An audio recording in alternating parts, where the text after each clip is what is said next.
সবাইকে সুস্বাগতম। আজকে আবারও তোমাদের জন্য দুটো একাদশী রেসিপি নিয়ে চলে এসেছি। তো আজকের ভিডিওতে তোমরা দেখতে পাবে পরপর দুটো একাদশী রেসিপি, যেটা একাদশীর দিনে আমরা ভগবানের ভোগে আমরা বানাই। তো দেখো, প্রথম রেসিপিটা তোমরা যেমন দেখতেই পাচ্ছ, সাদা নারকেলের নাড়ু হতে চলেছে। তো কড়াইটা প্রথমে গরম হয়ে গেলে একটু গরম জল হতে না হতেই তার মধ্যে একটু চিনি দিয়ে দেব। আবার কিছু চিনির সাথে নারকেল কুড়োটা ভালোভাবে এইভাবে মিশিয়ে নেব, যাতে একটার সাথে একটা ভালোভাবে মিশে যায়। দেখো, ঠিক এইভাবে সুন্দর করে এইভাবে মেখে নেব। তারপর জলে যেই চিনিটা সুন্দর করে মিশে যেতে থাকবে, তার মধ্যে এই যে মিশ্রণটা সম্পূর্ণটা ঢেলে দেব।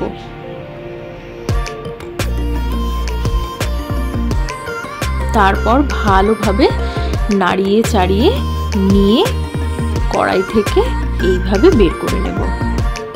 ভালোভাবে যখন টাইট হয়ে যাবে মিশ্রণটা, দেখো, তারপর এভাবে গরম গরম অবস্থাতে একটা পরিষ্কার পাত্রের মধ্যে ঢেলে নেব। তারপরে এইভাবে যদি তোমাদের কাছে যদি কোনো শেপ দেওয়ার বা আকৃতি দেওয়ার যদি কোনো ছাঁচ থাকে, তাহলে তোমরা সেটাতেও করতে পারবে, অথবা নারকেল নাড়ু যেভাবে একটা পুরনো পদ্ধতিতে যেভাবে করে হাতের মধ্যে সুন্দর করে লাড্ডুর মতন করে পাকিয়েও তোমরা করতে পারবে।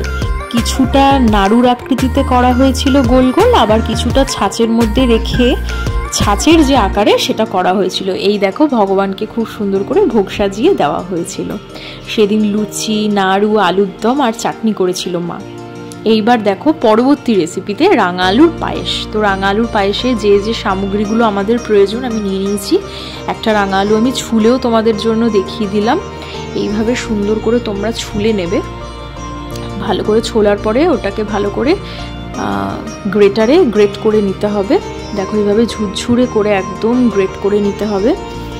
তারপর একটা পাত্রে দুধ বসিয়ে দিতে হবে। দুধটা ভালো করে মিডিয়াম আঁচের মধ্যে রেখে ভালো করে গরম করতে হবে। ফুটে আসলেই এবার দুধের মধ্যে একটু মিশ্রি দিয়ে দেব।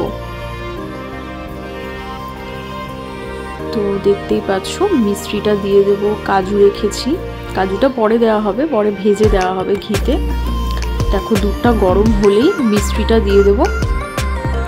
এরপর মিশ্রির সাথে ভালো করে দুধটাকে ফোটাবো, যাতে করে মিশে যায়, একটু ঘনও হয়ে যাবে।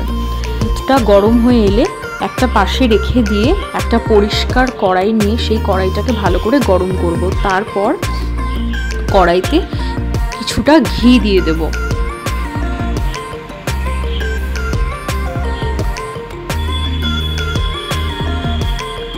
দু তিন চামচ মতন ঘি দিয়ে দেবো।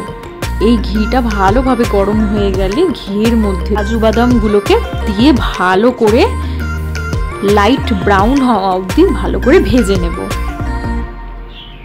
যাতে করে ঘিয়ের গন্ধটা সুন্দর করে কাজু বাদামের মধ্যে চলে আসে। দেখো, ঠিক লাইট ব্রাউন, বেশি ভাজবো না, লাইট ব্রাউন হওয়া অবধি ভালো করে নেড়ে চেড়ে নিয়ে একটা পাত্রে রেখে দেবো। তারপরে ওই কড়াইতে আরও কিছুটা ঘি দিয়ে তার মধ্যে এই যে গ্রেট করে রাখা রাঙা আলুগুলোকে সুন্দর করে দিয়ে ঝুরঝুরে করে ভেজে নেব গরম গরম ঘিয়ে, যাতে করে যখন পায়েসটা হবে যাতে সুন্দর একটা গন্ধ বেরোয়। এবং ভগবানের তো তোমরা জানোই দুধের জিনিস, ঘি, মাখন কতটা প্রিয়।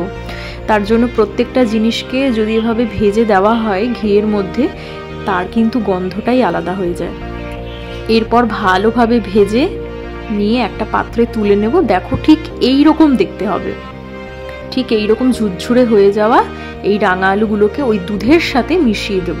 তার আগে কাজুটাও মিশিয়ে দিয়েছিলাম, আর তার মধ্যে একটু একটু করে, একবারে এক গাদা কিন্তু রাঙা আলু মিশালে হবে না, ওর মধ্যে একটু একটু করে রাঙা আলু মিশিয়েছিলাম। আমি 1 প্যাকেট দুধে পায়েসটা করেছিলাম এবং তার জন্য আমার 2টো রাঙা আলু লেগেছে, যেমনটা তোমরা দেখতে পেলে। তো 2টো রাঙা আলু একটা প্যাকেট দুধে কিন্তু খুব ভালোভাবে কিন্তু হয়ে যায়। তারপরে নাড়াতে চাড়াতে ঠিক মিডিয়াম আঁচে নাড়তে হবে, এবং মিডিয়াম আঁচে যখন ঘন হয়ে যখন ফুটে আসবে তখনই কিন্তু তোমরা একটু এলাচ গুঁড়ো দিয়ে নামিয়ে দেবে। তো এলাচ আমি দিয়েছিলাম, তো সেটার আমি ভিডিওটা নিইনি, তার জন্য তোমাদেরকে আমি মুখেই বলে দিলাম। দেখতেই পাচ্ছ, দেখো এলাচ দেখাও যাচ্ছে। তো এলাচ দিয়ে কিন্তু আমি থেতো করে এলাচটা দিয়ে দিয়েছিলাম। তারপরে যখন একদম দুধটা ফুটে ঘন হয়ে আসলো, তারপর আমি আঁচটাকে একদম বন্ধ করে দিয়েছি। তারপর যতটা হওয়ার ওই পাত্রের গরমটাতেই হতে থাকলো, একটু নামিয়ে রাখলাম, আরও ঘন হয়ে গেছিলো। এই দেখতেই পাচ্ছ, একটু ঠান্ডা হওয়ার পরই আমি তারপরে একটা পাত্রতে ঢেলে নিয়েছিলাম ভগবানের জন্য। ভিডিওটা ভালো লাগলে একটা লাইক করে দিও।